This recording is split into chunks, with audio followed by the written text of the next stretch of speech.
Well, hey guys, it's great to see you. We are continuing our Bible study. We've been in Genesis chapter 23. We're getting ready to move here into chapter 24.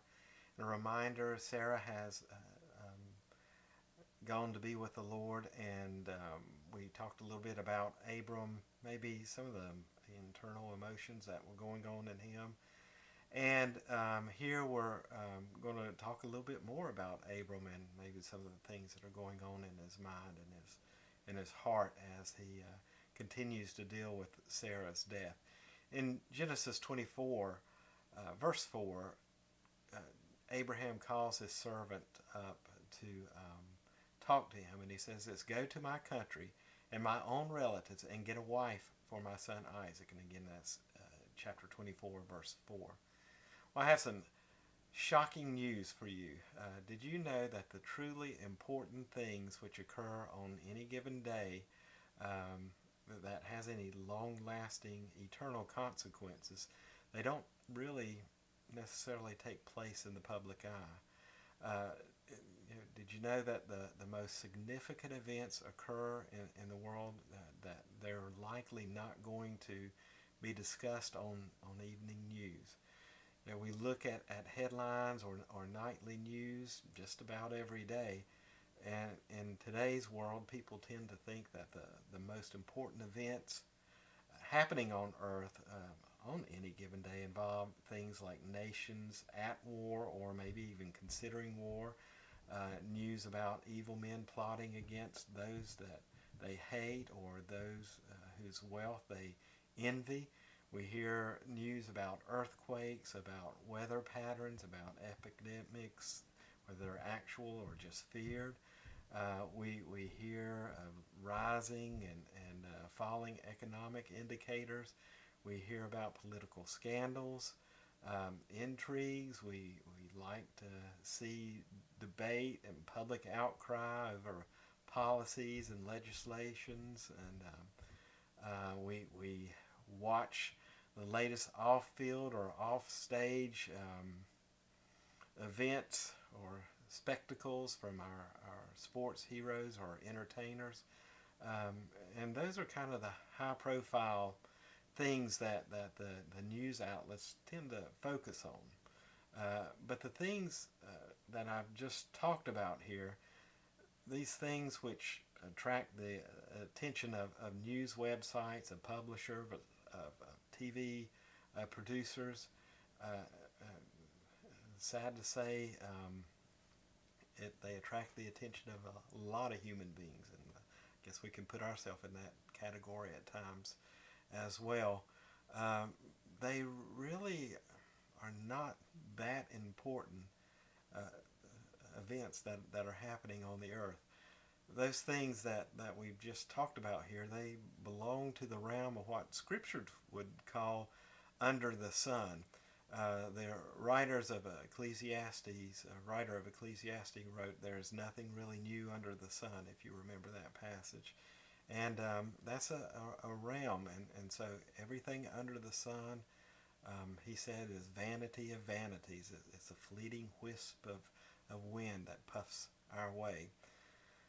So, why do they call that stuff news then? And why do people sit entranced before their phones or magazines or televisions or computer screens watching all that stuff? And why do people get all stressed out and worked up about what so and so human being said to so and so issue or spoke of their opinion of a situation, whether it's real or imagined? Uh, what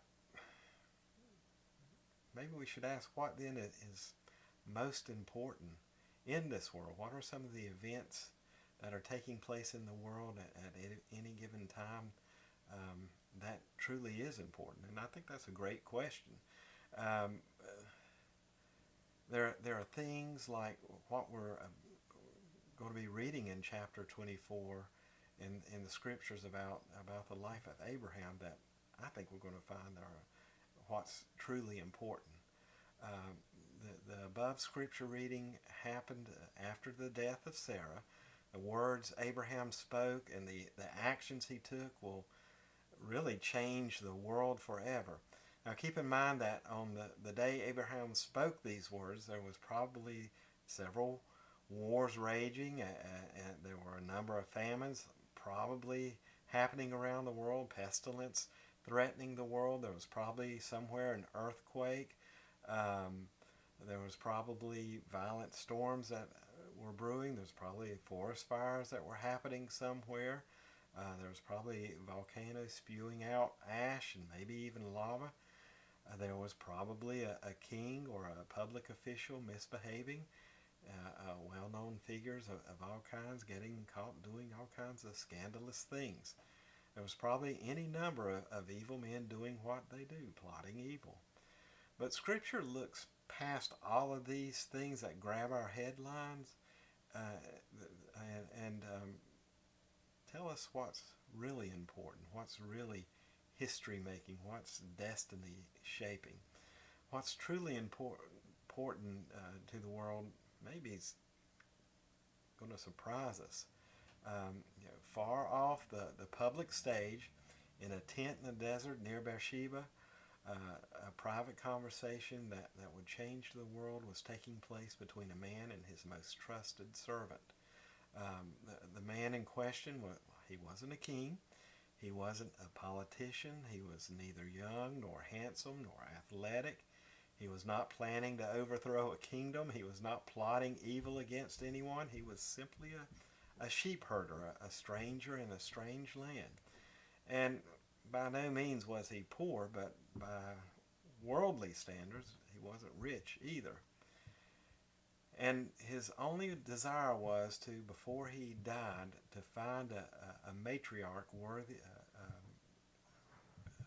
a new matriarch, so to speak, someone, a bride worthy for his son. And Scripture lets us know that for Abraham, the death of his beloved wife Sarah caused him to do some serious thinking about his own mortality. In Genesis 24:1, and Abraham was old, well advanced in years, and the Holy One had blessed Abraham with everything. We're not told that anything about Abraham being senile or decrepit or invalid. He was none of those things. He was just facing the facts that he was old. I imagine in his mind, as sharp as it is, he just began to think about life differently. Um, his body, his spirit were both still strong enough, it appeared in scriptures, but with Sarah's passing, maybe the reality suddenly hit home that the sands of the hourglass of life was succumbing to this pull of gravity at an alarming pace, maybe he recognized. Now think about this. He had lived 137 years, and I imagine in his mind he says, how many more years do I have left? And what he did want, and in thinking of that, what I believe what he wanted to do was to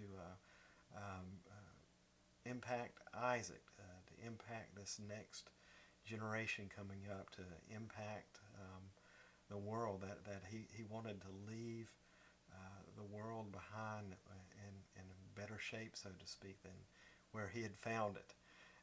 So the realization of the inevitability that his health would begin to diminish and that death would at some point in time come, I think began to hit him. And, I think all of us at some point in time in our life, if we haven't already, start thinking about those things. Now, when some people think about the idea of our health going south, of this day that one day we will die, some people go into deep depression and they kind of hide away from the world.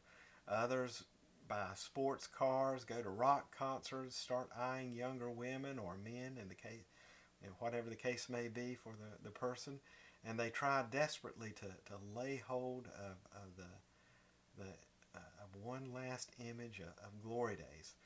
Some people just go with the flow and keep on doing whatever they've been doing for years, and others spend a fortune to nip and tuck and try to make believe that aging is only in the mind. Some people suddenly feel driven to micromanage their children's lives out of a desperate attempt to hold on to a sense of importance. Others mentally write off their children uh, as maybe failures or ingrates, ignore them as much as they can, and then dote on their grandchildren. But Abraham is not just any guy. He is the earthly partner to an eternal covenant made for him and for us by the Creator of heaven and earth. And when he realized that more days on earth were behind him than were potentially in front of him, he began to focus on one thing and one thing alone, and that was the promise the Lord had given him. The Lord had promised him that he would have descendants as numerous as the sands on the shore and the stars in heaven. And all he had thus far in that promise was this, I'm going to say, a small down payment in the form of Isaac. The Lord had promised Abraham that through the multitude of descendants he would have all the people of the world be blessed. And so how would that occur? What would that look like? And I imagine those are some questions that was going on in Abraham's mind. Abraham therefore focused his passions, his efforts, his resources from that day forward on something very unusual. Instead of taking steps to assure his own comfort or pleasure in his old age, he determined in his heart to lay the foundation for the generations the Lord promised, this generation that would surely come. If all nations would be blessed through his descendants, someone besides his aged self was going to need to get busy making descendants. And that meant Isaac needed a bride, and not just any bride, but the choice of the Lord's, I will say the choice pick that the Lord would pick. And after all, in order to fulfill the will of the Lord on the earth, the generation, the descendants promised, but yet unborn, were going to need much more than a pretty face or alluring shape or a fertile womb. What they were going to need was nothing short of a true matriarch like we read about in Sarah's life. And so Abraham set out to find this someone that was precious. He was not interested in finding merely an attractive woman. He set his sights on finding Isaac at whatever cost it took, a second generation matriarch of a covenant God. And the one Abraham sought to birth and nurture the next generation, the covenant people, would have to be a wise woman, powerfully gifted, yet humble, a pure vessel who would then surrender all for the joy and the privilege of receiving, of cherishing, of nurturing, of training up and guiding to maturity this grace-filled seed that the Creator of the universe puts in motion here. And of course, she had to be physically available to nurture the children that would be birthed. There's obviously hints of a spiritually strong person that Abraham was looking for, as well as someone who could deal with the physical demands as well. They had to be both, and so he's looking for someone like Sarah. Where and how could Abraham possibly find such a woman? A brave, talented, strong, virtuous woman. Who can find? And that in our scriptures as well. Abraham would clearly need divine guidance, but since the word of the Lord was at stake, Abraham had every confidence that divine guidance would certainly come. That it wouldn't be withheld from him. And I want us to think about that.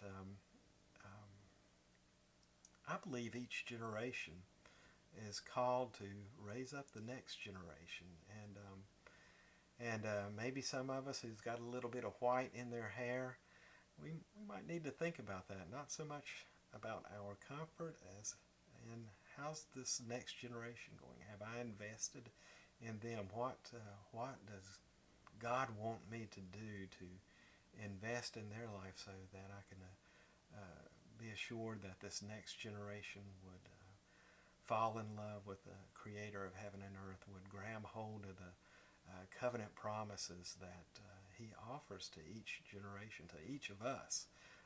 That's a part of our responsibility. And I just wanted to think about that today as we begin here in chapter 24 of Genesis. Well, I'll stop there and we'll continue looking at that promise and the search next week. Blessings. Talk to you later. Bye now.